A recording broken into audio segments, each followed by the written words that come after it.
Welcome to Snacks Weekly on Data Science. This podcast is all about making data science and machine learning knowledge accessible and less intimidating. Today, we will dive into an essential concept in data science, causal analysis. This topic is based on a tech blog titled Causal Analysis Overview, Causal Inference versus Experimentation versus Causal Discovery, written by a data scientist from Microsoft. You can find the blog link in this episode's description. In this episode, we will primarily focus on the data science perspective to better understand the topic. Understanding cause and effect relationships is the heart of making informed decisions, and causal analysis is a powerful tool that allows us to uncover these relationships. Within causal analysis, there are two key areas: causal discovery and causal inference, and we are going to explore how they work.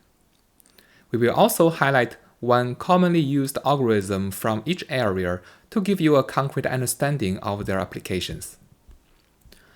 Let's start with causal discovery. Imagine a business notices a decline in customer retention, but doesn't know why. Causal discovery helps to identify the hidden mechanisms driving this trend. The goal is to uncover the structure of relationships among variables without predefining them. It's like being a detective, piecing together clues from data to reveal what's causing what. One popular algorithm in this space is the greedy equivalence search. Greedy equivalence search algorithm works by learning the structure of a Bayesian network, which is a graphical model that represents variables and their conditional dependencies. Here is a simplified explanation about how the algorithm operates. It starts with an empty graph, meaning it begins with assumption that there is no connections or interdependencies between the variables. The next step is the forward phase, where the algorithm gradually adds edges between variables and to improve the scoring function. For example, the Bayesian information criteria. It means that if there is a dependency being added between two variables, that the data can be better explained by such dependency. For example, if adding an edge from marketing spend to customer engagement can improve the model's explanatory power of the data, then the edge is added. The third phase is called backward phase. Once there is no further edges can be added, this algorithm begins removing edges that can improve the score. These steps help to refine the graph by eliminating spurious connections. And these forward and backward phases will go through several iterations until the results converge. To illustrate how the result might look like, let's consider there is a dataset on student performance with variables like study hours, test scores, and attendance. This algorithm might reveal that study hours directly influence test scores, but attendance only has an indirect effect through its impact on study hours.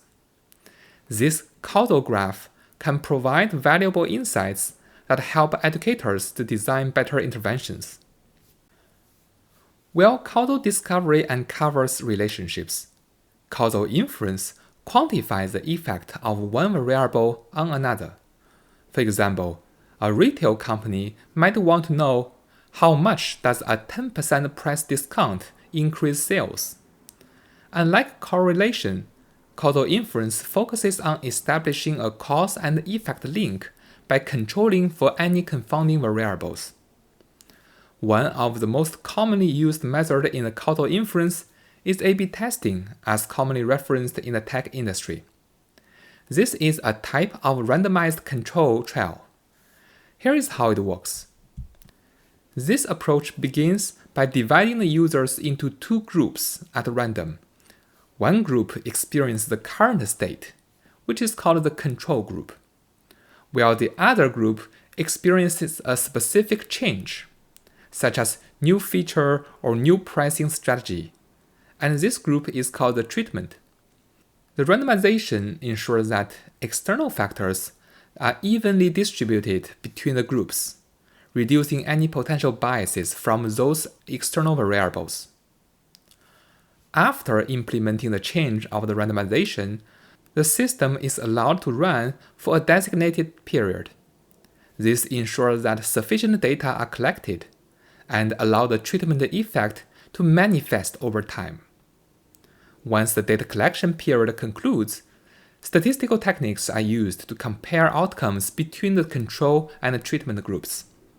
Metrics such as engagement rate, sales volume, and retentions are analyzed to quantify the causal effect of this intervention. Confidence intervals and p-values help to determine the reliability of the observed differences. This measured difference in outcomes between the two groups would represent the causal effect of this change. For example, assuming a streaming platform uses A/B testing to evaluate a new recommendation algorithm. Users in the treatment group will see recommendations powered by this new algorithm, while the control group sees the old one.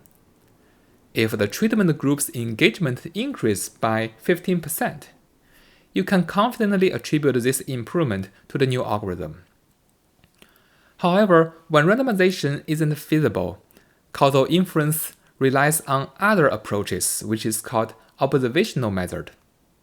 One of this method is called propensity score matching.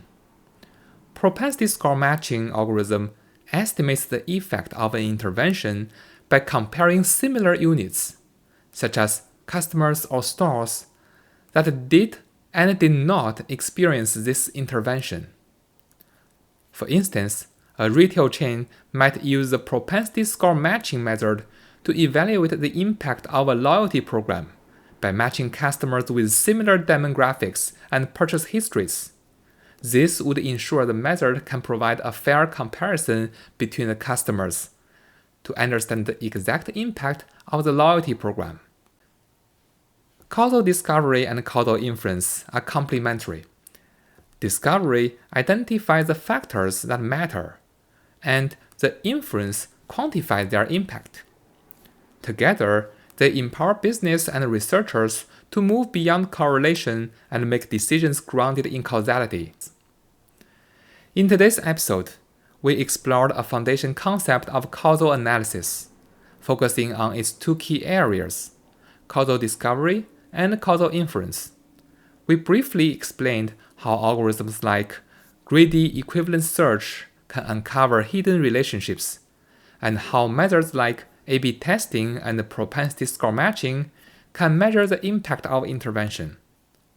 By integrating these approaches, organizations can transform raw data into actionable insights and ensure their decisions are not just data-driven but causally sound. If you like the content of this episode, please subscribe to the channel. Give me a 5-star review and leave a comment. Your feedback is very appreciated, and I'll see you next week.